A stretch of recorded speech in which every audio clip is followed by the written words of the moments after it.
Educação em Debate está de volta. Este é o podcast do Instituto Nilson Fanini, da Rede de Educação Nilson Fanini. Temos nesta oportunidade, neste episódio, um debate muito significativo, onde vamos refletir um pouco sobre a pandemia de Covid-19 e os seus reflexos na educação, na família e, consequentemente, para toda a sociedade. Nesta mesa, mais uma vez recebemos com muita alegria, com muita honra, o professor Lúcio, do Colégio Esplendor, experiente educador e alguém que está vivenciando dia a dia da educação. Professora Eliane, do Colégio Passaredo, que também tem vasta experiência na gestão e também na docência. Então, compõe essa mesa. Professor Josué, do Colégio CPMI, com grande experiência, notadamente na área de educação de jovens e adultos, e agora também idosos, não é isso? Agora é EJAI, não é isso? Agora estamos assim abrindo um pouco mais, não é isso? E a professora Luísa Costa, que é a co-apresentadora deste podcast, também da creche escola Sonho Dourado, também vivenciando o dia a dia da educação. Lembramos que este podcast é um oferecimento do Instituto Nilson Fanini com a preocupação com a educação de nosso país. Você acompanha todos os episódios anteriores por meio das nossas plataformas e temos a certeza que isso vai acrescentar muito à sua experiência, à sua vivência e visão educacional. Nesta edição, portanto, do nosso podcast, nós vamos debater um pouco, conversar um pouco sobre os reflexos da pandemia de Covid-19 sobre a educação brasileira. Quando pensamos, já tratamos desse assunto em vários momentos de nossa experiência profissoal, na área da educação, no contexto da sociedade brasileira. Esse foi um tema muito intenso nos 2 anos que tivemos de conviver, a partir do ano de 2020. É um momento inédito na história do mundo, não apenas do estado, da cidade do Rio de Janeiro, dentro do Brasil, mas do mundo. O mundo inteiro ficou assim impactado e sem saber exatamente para onde ir num momento assim tão inesperado. Foi um momento assim muito crítico.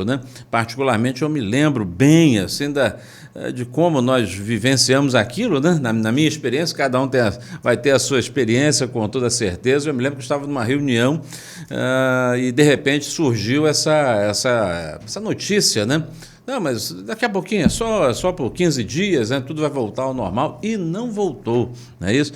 Então estamos aí, vivenciamos 2 anos nessa condição, mas isso trouxe reflexos, não foi uma coisa simplesmente que aconteceu e passou, mas trouxe reflexos. Mas antes de discutirmos, antes de falarmos sobre este tema, eu gostaria de dar a palavra para o professor Josué para dar a saudação aos demais integrantes da mesa e também a todos aqueles que nos acompanham.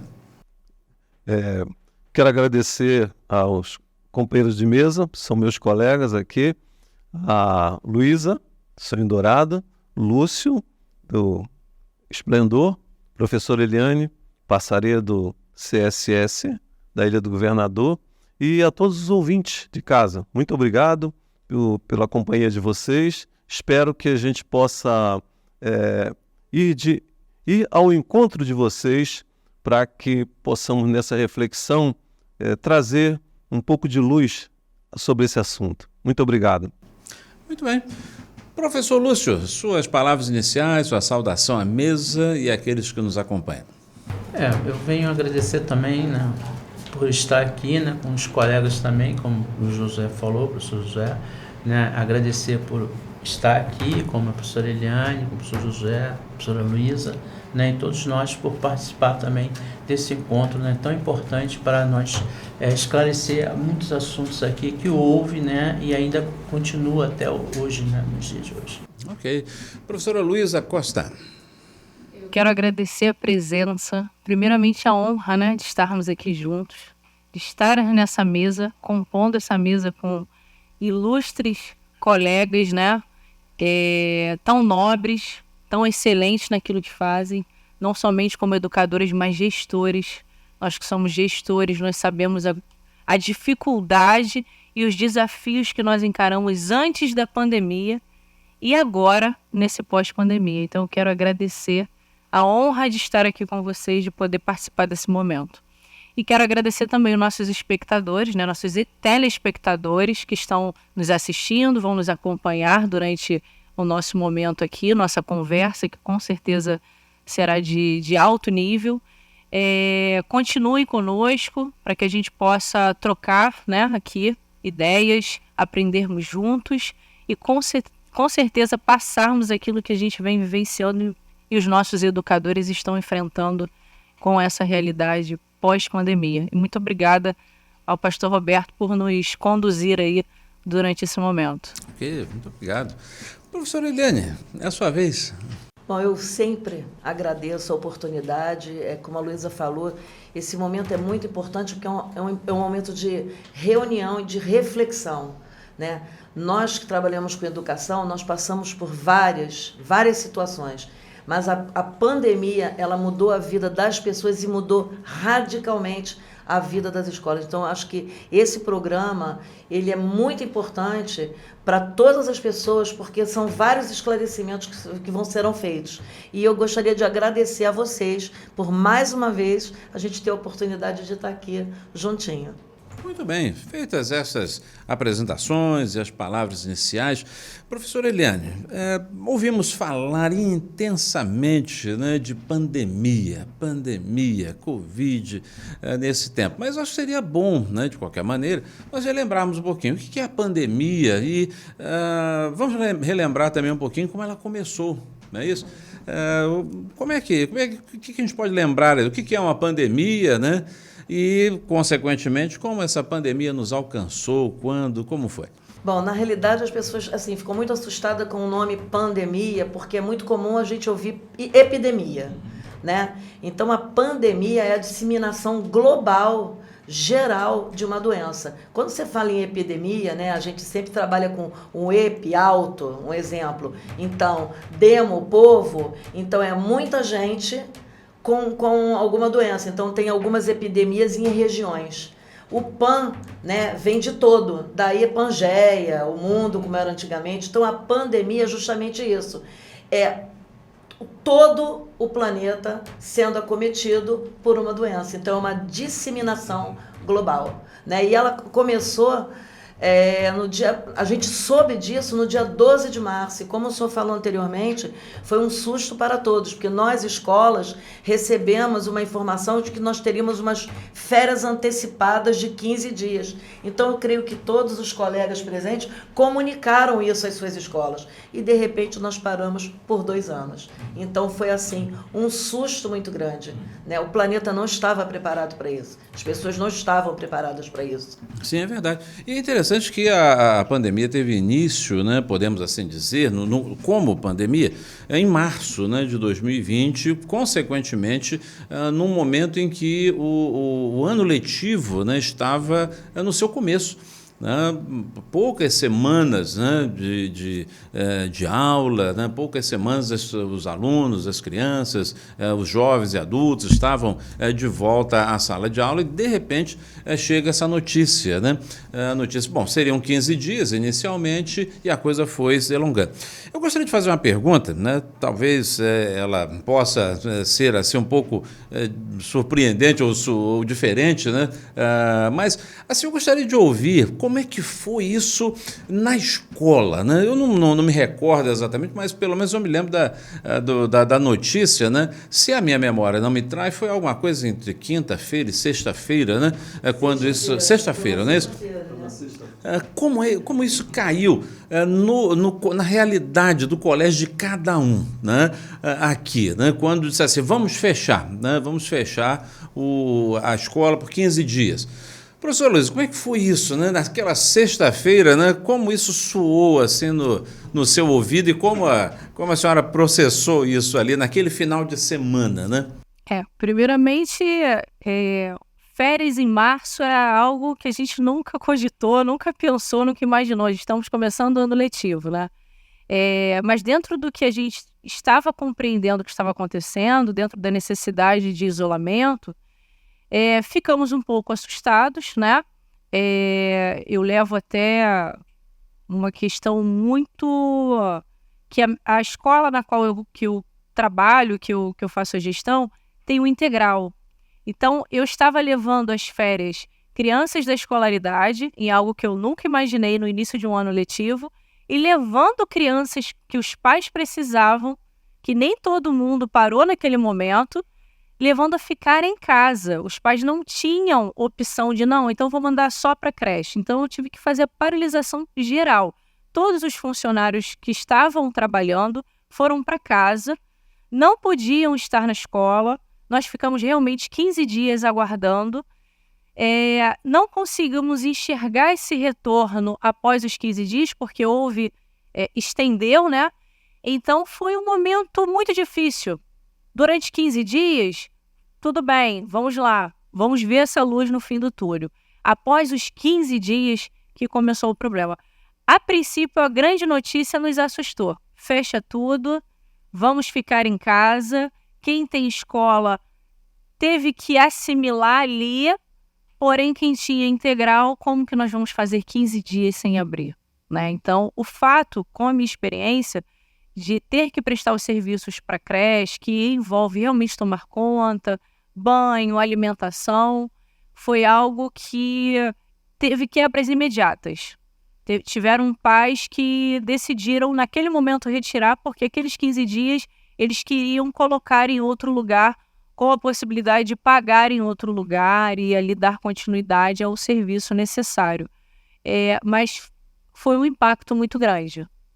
Professor Josué, o senhor também tem um atendimento, aí já é o outro extremo, né? Temos um extremo da criança, né, que precisa, né, que naquele momento precisava do atendimento integral, e o senhor tem o atendimento de jovens e adultos, né, que tem também todas as suas peculiaridades, né, todas as suas especificidades. Como é que foi esse impacto quando naquela sexta-feira só fecha tudo e não sabia exatamente o que queria acontecer depois? Bem, a princípio, né, a gente retornando um pouquinho antes desse momento, quando a gente começou a ouvir falar da pandemia, da doença, que vem lá da China, que a gente via aquilo na televisão, mas via algo muito distante de nós. Sim. Assim, mas a gente não tinha ideia da dimensão daquela quantidade de mortes, as pessoas morrendo, como é que seria? Mas a gente via isso de longe, a gente sabia-se que poderia chegar até nós, mas no fundo, ninguém acreditava que ia ser dessa forma, ninguém sabia que seria dessa forma, até porque ninguém aqui, acredito que tenha vivido a gripe espanhola, que teve, se não me recordo, foi uma das últimas pandemias, sim, né? Sim. Que a humanidade sofreu, perdas assim gigantescas. Então a gente não imaginava. Quando isso chegou até a escola, que a gente foi como a professora Luísa está falando, pegou a gente de muita surpresa, né? Olha só, tem que fechar. Então a gente imaginou, vamos fechar 15 dias, mas não tínhamos ideia do que vinha pela frente. Da catástrofe, do caos que vinha pela frente. Eu digo assim, foi a longa noite, né? Uma longa noite de 15 dias que acabou durando 2 anos. Sim. E até hoje, essa sombra nos persegue, né? Então, para nós, foi assim muito surpreendente, como foi para todo mundo. Sendo que os jovens, os adultos, né, a EJA, a Educação de Jovens e Adultos, supletivo, como se tratavam de pessoas já adultas, uma maioria trabalhando e tudo, eles também, de imediato, eles, como todo mundo, se recolheu. Até porque era proibido ter todo tipo de contato. Mas, né, no nosso caso, eu falo lá da escola, a gente já trabalhava com a plataforma, já por eles serem adultos, a gente já tinha alguma expertise nesse sentido. Certo. Então, quando eles foram para casa, a gente recomendou que fizessem uso da internet, de pesquisa e tudo, mas até então era tudo muito tenro, muito assim, muito sem consistência. E também o aluno não estava preparado. Não estava. A escola não estava, o aluno não estava, os professores não estavam, o país não estava, acho que nem o mundo estava. Então, foi a surpresa que a gente teve, foi essa. Não sabíamos o que ia acontecer. Professor Lúcio, como é que foi sexta-feira, sábado, domingo, segunda-feira, lá no Colégio Esplendor? Como é que foi esse momento, assim, esse final de semana, né? Estamos fechados, né? Como é que é isso? A gente ficou muito assim, apreensivo, porque a gente não sabia, não tinha a resposta. A gente não tinha resposta, nem ficamos perdidos em o que ia fazer, aguardando para ver o que ia acontecer, né, para a gente poder tomar uma posição, que tudo era novo, né? Como é que a gente podia tomar alguma posição mais drástica em relação ao aluno, tudo? Porque a gente estava esperando ver o que aconteceu, né? O que ia acontecer para a gente poder, dali, a gente tomar a posição, né? Queria fazer todo o trabalho, né? Do planejamento todinho da escola durante esse período, porque a gente não sabia, a gente estava meio perdido, não só foi o Colégio Esplendor, mas todas as escolas estavam aguardando, escola, universidade, curso, né? Todo mundo estava aguardando, até os empregos mesmo, né? Que a pessoa paralisou tudo, né? Teve, né, parte de trabalho, de emprego, o pessoal parou para ver o que ia acontecer, né? Foi muito surpreendente para todos, né? Se me permite, sim, pois não, o impacto que eu tive, eu só tinha sentido isso no 11 de setembro, quando as Torres Gêmeas foram atacadas nos Estados Unidos, que a gente era mais ou menos em torno de meio-dia para tarde, assim, eu estava no trabalho, eu tive um impacto que eu vi aquilo e eu vi que o mundo parou. E foi muito estranho o que eu senti.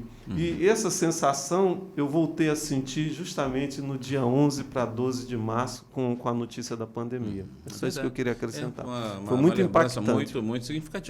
Professora Eliane, dia 11, seu telefone tocou muito depois da notícia? Olha, eu vou só falar uma coisa para o senhor. Eu, como diretora, eu tenho um WhatsApp, um grupo de WhatsApp com todas as turmas e todas as mães. Então, para você ter ideia, eu não tenho noção de quantas ligações eu recebi e eu não tinha resposta para isso.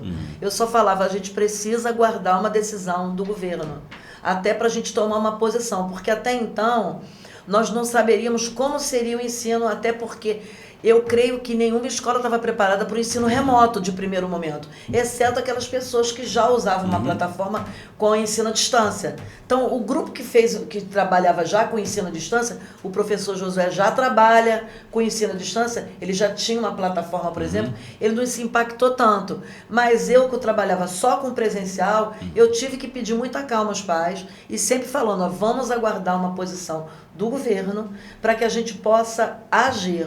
Enquanto isso, a cabeça, acho que de todos nós gestores, já estávamos pensando como a gente iria proceder a partir de um fechamento geral, porque até então também ninguém sabia que iria durar 2 anos. A gente continuava não acreditando nisso. Perfeito. Essa questão é importante, essa pergunta é importante, muito embora ela seja bem pessoal, né, e eu tive essa intenção realmente, porque, por exemplo, quando nós pensamos na pandemia da Covid-19, nós vemos que a educação foi afetada, bastante afetada. Mas antes de entrar até nesta questão, eu queria justamente identificar, né, vocês aqui presentes, né, primeiro como seres humanos. Todo mundo aqui é de carne e osso, né? Eu estou vendo aqui, todo mundo é de carne e osso. Não temos aqui, não tem ninguém aqui que é robô, uma inteligência artificial, holograma, nada disso, né? Todos são de carne e osso. Mas muitas vezes, mas a escola, né? Eu fui surpreendido, meu filho, a escola. Aí há às vezes uma impressão, né, de que somente, né, um aspecto, né, um lado, né, da sociedade foi afetado, que foram os alunos, e de fato foram, a educação como um todo. Mas, quando pensamos naqueles que operam a educação, os diretores, donos de escola, professores, enfim, também sofreram, né, esse impacto. Logo, não tinha uma resposta imediata, né, para aquela questão que realmente se impôs ao mundo. Foi, enquanto o 11 de setembro, né, foi um momento, né, e o senhor usou uma expressão muito interessante, essa noite que se prolongou, né, durante 2 anos, né?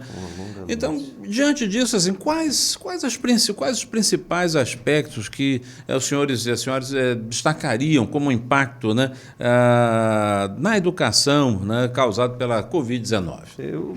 Antes de responder a pergunta, eu creio que, por um lapso talvez nosso, eu queria, em nome da mesa, fazer aqui os meus sentimentos, né? Lançar os sentimentos, a nossa solidariedade àqueles que perderam seus entes queridos, porque foram muitas perdas, muitas, passando aí por cerca de 700 mil pessoas só no Brasil. Então eu quero aqui nesse momento, em nome da mesa, render assim um momento de meus sentimentos para todos aqueles que, inclusive eu também, na nossa família, foi muito raro a família que não perdeu alguém. Então a gente se sente muito impactado. Então quero dizer para você, telespectador, que a gente sente a sua dor, porque a nossa dor é a sua dor. Nós somos iguais. Realmente, muitas famílias, né, foram afetadas, todos de um modo geral. Se não perdemos pessoas da própria família, perdemos pessoas próximas, queridas, né, pessoas importantes, e eu creio que isso realmente ainda hoje toca. E por isso que a sua palavra é pertinente quando o senhor coloca que foi uma noite, né, que caiu, né, sobre todos nós e que ainda perdura, porque sempre ela vai estar de alguma forma presente quando lembramos, né, de pessoas queridas que partiram, amigos queridos, pais de aluno. Os senhores têm, com certeza, aqueles pais que estão há anos, né, a criança entrou pequenina, né, e está lá já quase indo para a universidade com vocês. Então, um relacionamento muito mais profundo, uma intimidade que chega a ser quase da família realmente, né?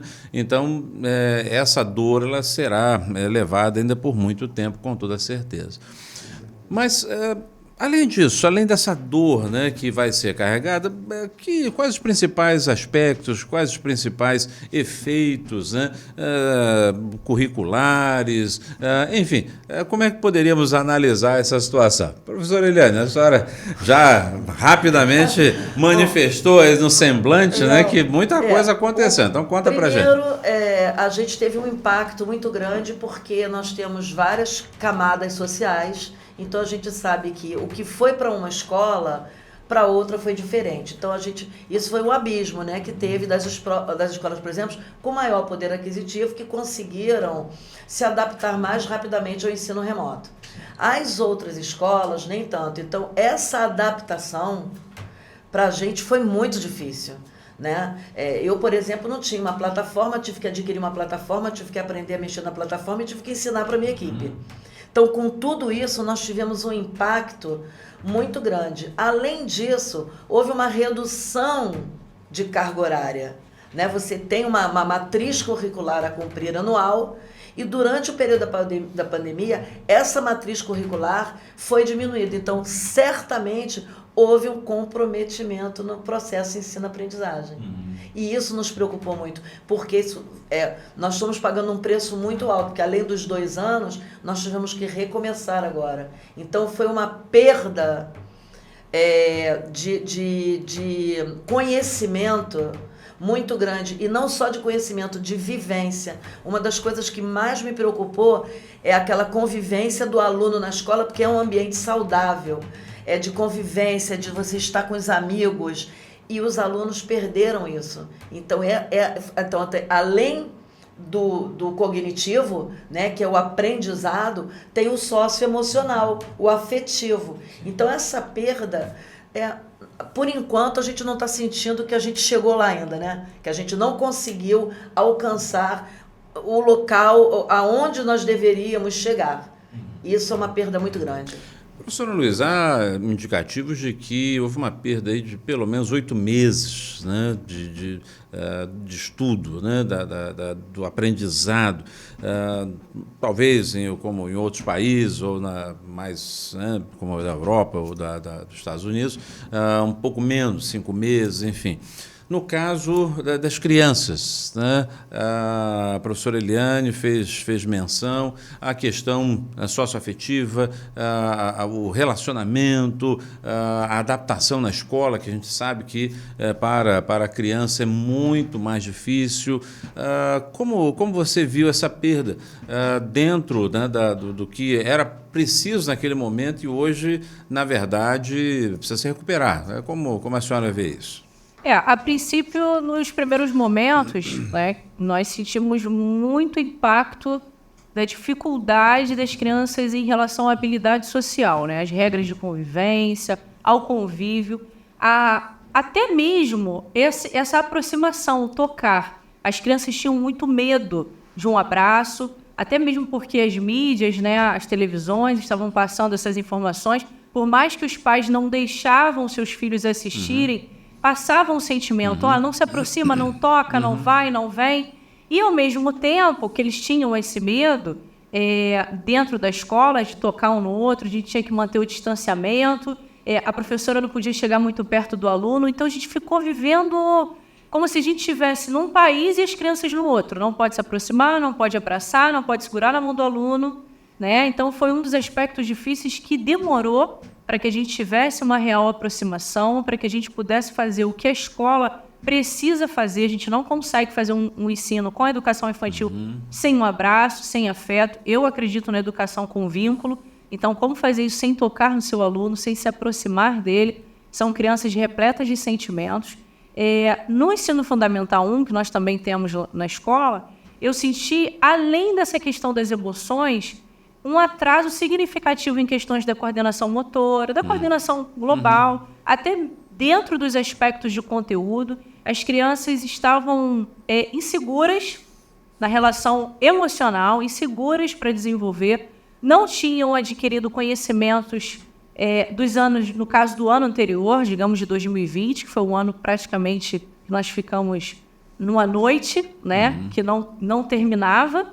Então, as crianças não foram estimuladas, os pais ficaram em casa tentando desenvolver. Dentro desse abismo, a gente viu o abismo dentro da escola, mesmo a escola estando preparada, tinham muitas famílias que não conseguiam acessar as aulas, então também tinham abismos em famílias, não porque as famílias não queriam, mas as suas realidades de trabalho, cada uma tendo que estar em home office, o outro tendo que estar logado, ao mesmo tempo não podia liberar o celular para a criança assistir a aula. Então, às vezes, no segundo, terceiro ano, quarto ano da escolaridade, que são anos muito importantes, até mesmo o primeiro ano, que é um ano de alfabetização, as crianças não acessavam as aulas. E isso causava cada vez mais abismos e abismos. Nós conseguimos ver crianças que alcançavam determinadas habilidades que são propostas para aquela faixa etária dentro dos conteúdos, dentro do que é proposto no plano de curso, e outras crianças não, né? Dentro de tudo isso que é proposto num plano de curso, digamos, de um primeiro ano, que é uma alfabetização, né? O início, em algumas escolas, obviamente, da multiplicação, nem todo mundo conseguiu alcançar. Então, nós tivemos que correr atrás, quando as crianças voltaram, fazer uma estratégia de um reforço, de um apoio escolar. Muitos de nós criamos apostilas para enviar para casa, para que as famílias continuassem com esse apoio, porque sozinhos não conseguiríamos desenvolver. Então, assim, foi muito difícil. Até hoje, eu consigo entender que ainda temos buracos, né? Arestas para serem aparadas. Porém, eu já vejo um desenvolvimento maior das crianças que estão assíduas, que estão lá todos os dias. Porém, também tivemos evasões. Então, o buraco não é pequeno. Sim, eu acredito até muito mais de 8 meses. Certo. Porque eu vejo crianças chegando na escola no terceiro ano, no quarto ano, que não sabem ler. Então, eu estou falando de crianças de 8, 9 anos que não sabem ler, não sabem desenvolver uma frase escrita. Então, isso é muito mais de 8 meses. Sem dúvida, um atraso. Houve um retrocesso. É como se eles apagassem, né? Não é o que eles aprenderam e eles estão reaprendendo. E a Luísa falou uma coisa importante, principalmente nas classes iniciais de alfabetização. onde o poder de concentração deles é menor, durante o período da pandemia, né, você que trabalha com esse segmento, a dificuldade que não deve ter sido o ensino remoto, porque eles têm um tempo de concentração muito menor na tela. E nem todo mundo tem um adulto ao lado para ficar ajudando. Então, muitas crianças saíram da escola e isso acabou professores ficando desempregados, né? As turmas, nós perdemos turmas de pré-escola, né? Eu falo muito isso por você que trabalha muito com esse segmento, eu também trabalho, mas eu por exemplo, perdi 2 turmas. Claro. Esse é um ponto, 2 turmas. Esse é um ponto realmente muito significativo. Então, houve a evasão escolar, não é isso? Acho que a palavra aí, para resumir o que a professora Luísa falou, a professora Eliane, é desestabilização. Houve um abismo. Um abismo, desestabilizou todo o sistema. E falando da família em casa, os pais tiveram que assumir um papel que eles não tinham antes. É a famosa troca de papéis. Né? Ter que assumir o papel de educar. Talvez alguns até entenderam tiver a importância do professor, mais ainda, porque tinham muitos que pediam socorro, né? Porque ele não estava acostumado a lidar. Primeiro, lidar com as crianças, lidar com as tecnologias e lidar com o que se tem que fazer em casa, com as obras domésticas, lidar com o trabalho remoto e, ao mesmo tempo, tomar conta dos filhos e cuidar da educação formal deles. Tudo isso isolado. E outra coisa, nem todo pai acompanhava o nível escolar do filho, porque às vezes um aluno de 6º, 7º ano, nem todo responsável é obrigado a saber. Você imagina um aluno de 3º ano do ensino médio, segundo ano, física, química, matemática. Os pais muitos não têm esse preparo. Sim, e sem contar aqueles que a família já perderam os entes queridos. Outros estavam internados, outros estavam entubados. O emocional familiar. Circunstâncias muito difíceis. Com uma desestabilidade muito grande. E quando a gente fala em desestabilidade, é desestabilidade econômica, porque muitas instituições não sobreviveram, fecharam, porque perderam, os professores acabaram perdendo, a escola perdeu alunos, eu falo da escola particular, os profissionais da educação perderam seus postos de trabalho. Com isso, houve um buraco na economia, a escola acabou fechando, a escola fechou, pessoas desempregadas, isso causou um baque muito grande, que até hoje não foi recuperado. Sim. Professor Lúcio, na sua experiência, eu acredito que o senhor vai também tocar nesse ponto. Destacamos aqui que houve uma evasão e algumas instituições não sobreviveram. Essa também é a sua impressão? Exatamente, que lá no colégio também, como a professora Eliane falou e os colegas falaram aqui, nós lá no colégio também tivemos perda de quase a educação infantil toda, né?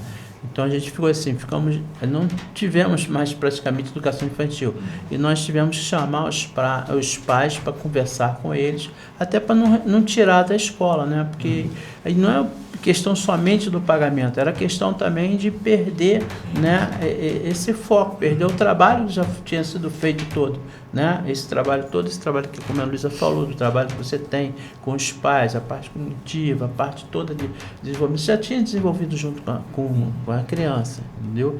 E uma coisa também que eu queria colocar, que também houve muito problema em relação, né, para a escola. Lá no colégio nós demoramos a se levar, tivemos que fazer uma coisa assim, menos de uma semana nós montamos uma plataforma, né, onde essa plataforma, nós tivemos que montar essa plataforma, trabalhar os professores, ensinar os professores como iam trabalhar remotamente, né, com esse trabalho remoto.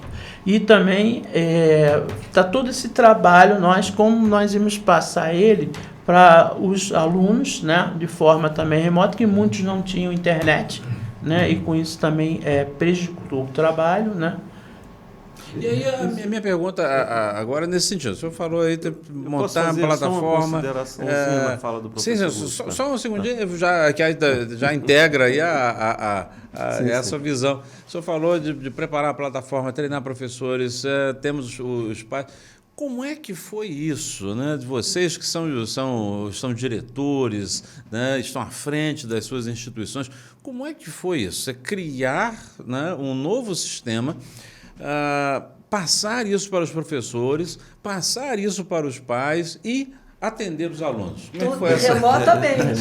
Porque nós Remotamente. tivemos que criar uma plataforma, aprender a manusear a plataforma, fazer um vídeo informativo, mandar no grupo do WhatsApp para os professores, fazer reuniões online com os professores ensinando e depois repassar isso para os pais dos alunos ensinarem aos filhos em casa. É claro que o jovem ele aprende rapidamente. É o mundo que ele vive. Então, rapidamente eles aprenderam a mexer na plataforma. Mas um aluno de 3º ano, de 2º ano, de 4º ano, já teve a necessidade de um familiar em casa. E se esse familiar também não soubesse mexer? Porque há uma dificuldade. Então, foi muito difícil. Seria mais ou menos você está num carro de Fórmula 1 e trocar o pneu do carro a 200 por hora. Resumindo, é isso. Seria básico. Agora, se existe, no meu entender, tá, gente? Se existe alguma visão positiva, gente, não me leve a mal no que eu vou falar aqui, lamentando todas as perdas que todos nós tivemos, perdas irreparáveis, mas se houve um lado positivo nessa pandemia, foi o salto tecnológico que o mundo deu. Porque o ser humano ele tem essa capacidade de se reinventar, né? De se reinventar. Então, eu creio que a pandemia jogou a evolução para mais de 10 anos para frente. Porque as escolas acabaram... não se tinha essa visão do ensino online que nós temos hoje. Hoje o ensino online ele é uma realidade que veio para ficar. Então, todo mundo acabou reaprendendo a viver. Essa que é a realidade. E, com isso, o mundo teve um salto muito grande tecnológico. Mas isso também causou um problema também, tá? Porque, em relação a isso, teve muitas escolas, né, que não tiveram como investir. Não tiveram, né? E com isso criou um problema sério para as escolas. Porque teve escolas que tinham condições financeiras, saíram na frente, né? Então elas tiveram um trabalho, né, em relação àquelas outras escolas que não tinham essa situação. Perdão, né? Professor Lúcio. A gente até cabe colocar aqui imagine, gente, pense aquelas escolas que estão nos rincões, nos cantos do Brasil, vamos dizer assim, sem usar termos pejorativos, lá no interior do interior, que não chega nem luz elétrica, né? Que tem que caminhar 2 horas para chegar numa escola, que a antena é muito difícil de receber um sinal. Como é que esse pessoal conseguiu? Simplesmente não conseguiu. Não teve nada. Não se tem internet. E nós temos outro agravante também, né, gente? Por exemplo, alguns professores não se adaptaram.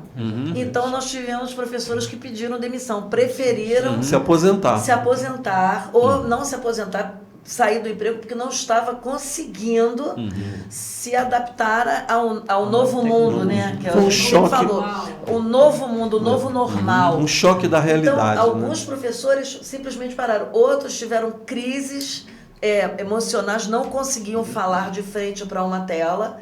Então, olha, todo esse processo, como foi dolorido, desgastante para a sociedade, para todos nós. E teve que fazer, no caso, eles haviam uma reformulação, né, na forma de dar aula, né, na forma de dar o contexto. Porque uma aula mais o aluno animada. Exatamente. Então, o professor sentia, para poder cativar, né, chamar a atenção dos alunos. Então, ele tinha que fazer uma aula mais dinâmica, mais divertida. Mas isso gerou um problema para nós até hoje, porque o aluno ele acostumou com a tela. Então, acostumou a ficar em casa, acostumou àquela liberdade do horário, acostumou... Então, na hora de voltar, ele não quer mais largar, ele não quer voltar. Nós vamos... Nosso tempo para o episódio de hoje, né, está já chegando ao final. Mas nós vamos dar continuidade a este tema no próximo episódio. Mas eu gostaria de, nesse final, né, do episódio de hoje, do Educação em Debate, gostaria de... nós falamos aqui de temas que foram temas práticos, técnicos, pessoais, sensíveis, como o professor Josué lembrou, as vidas que nos deixaram nesse período.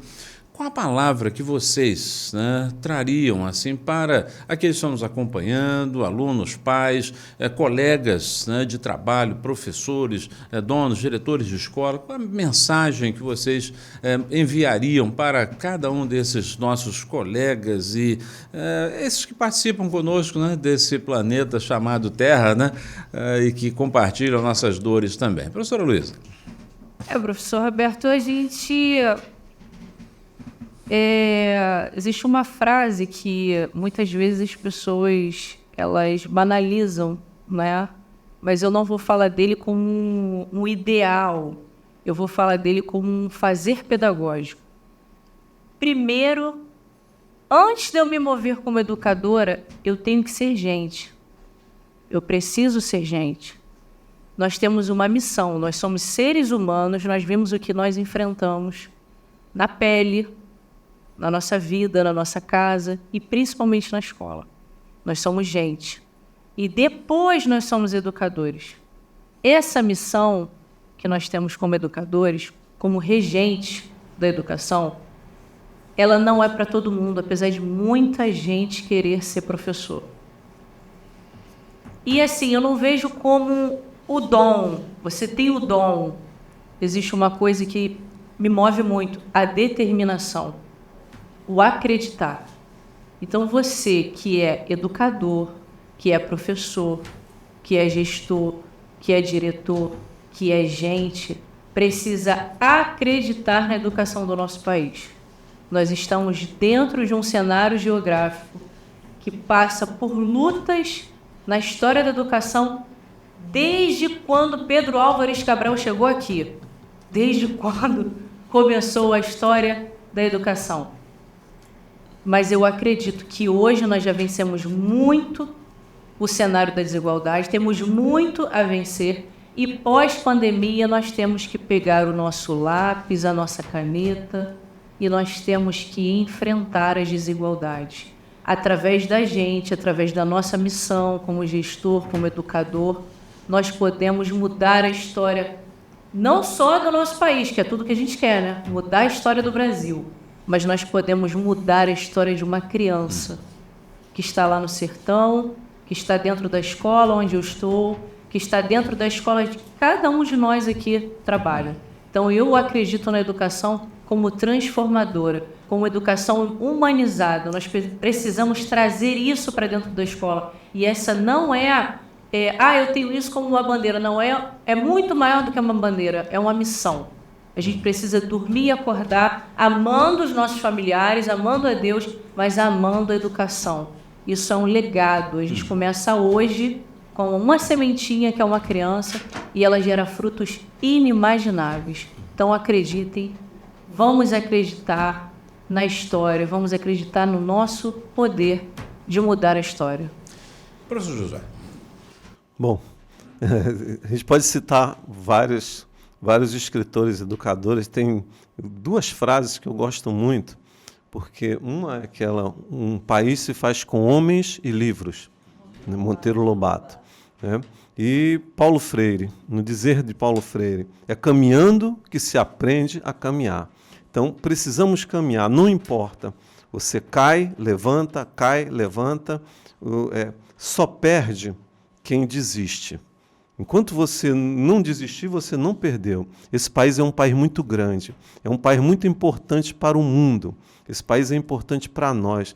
Então, como a professora Luísa disse, só a educação vai transformar e levar esse país ao patamar que todos nós queremos. Tirar a injustiça social, lutar pelos desiguais, dar voz àqueles que não têm voz. Tem pessoas que não têm voz, que estão aí. E só a educação vai conseguir transformar e colocar essas pessoas num patamar. Então, a gente precisa olhar a educação com carinho, com amor, como a professora Heloísa disse. E a palavra que eu deixo aqui é resiliência. Resiliência é a capacidade que o ser humano tem de resistir. Você pega uma borracha, estica, ela não rebenta. Quando você solta, ela volta. Se for uma borracha fraca, ela arrebenta. Mas quando é um material forte, forte e flexível, você tem que ter flexibilidade para aguentar todas as adversidades. Resiliência é a palavra que eu deixo para vocês, para todos nós. Muito obrigado. Professor Lúcio? Eu só vou deixar 2 palavras. Uma é fé e outra é ensinar. Ok. Professor Eliane? Bom, eu tenho pouco a dizer, porque tanto a Luísa quanto o José pensaram 2 coisas que eu sempre falo. A resiliência, que é uma palavra que, para mim, ela tem um valor muito grande, né? Eu acredito nisso. A Luísa falou também sobre você acreditar que a educação ela é capaz de mudar, e nós, como educadores, porque muita gente fala donos de escola, proprietário de escola. Antes de tudo isso, eu sou uma professora. Antes de eu ter a minha escola, eu fui professora por 25 anos. Só depois é que eu fui ter a minha escola. Então, acreditar naquilo que foi falado, acreditar que você consegue, que esse país vai conseguir, e principalmente você dar voz a quem está com você. Eu acho que a função da educação é dar voz ao aluno. É você saber que teu aluno, você está preparando um aluno, não é para aquela frase feita, para o mundo globalizado competitivo, não. É para ele ser humano. Antes de tudo, a gente tem que trabalhar a essência humana. Antes de qualquer coisa na educação, a visão do educador ter que preparar um ser humano. Então, o que eu quero deixar é: sejamos humanos enquanto educadores, que vejamos a nossa humanidade como principal arma para encarar o mundo. Porque o ser humano, ele traz sentimento, e o sentimento ele vai poder mover essas diferenças. Então eu acredito nisso, na voz e na nossa essência. Eu acho que isso é o fundamental, a essência humana. Perfeito. Quero agradecer a todos os integrantes da mesa na participação deste episódio do nosso Educação em Debate. Neste episódio, nós falamos um pouco da pandemia, olhando um pouco para o passado. No próximo episódio, nós vamos falar um pouco do hoje e do amanhã. Qual a nossa atitude, quais as perspectivas para a educação após este momento. Então, eu aguardo você no próximo episódio do nosso Educação em Debate.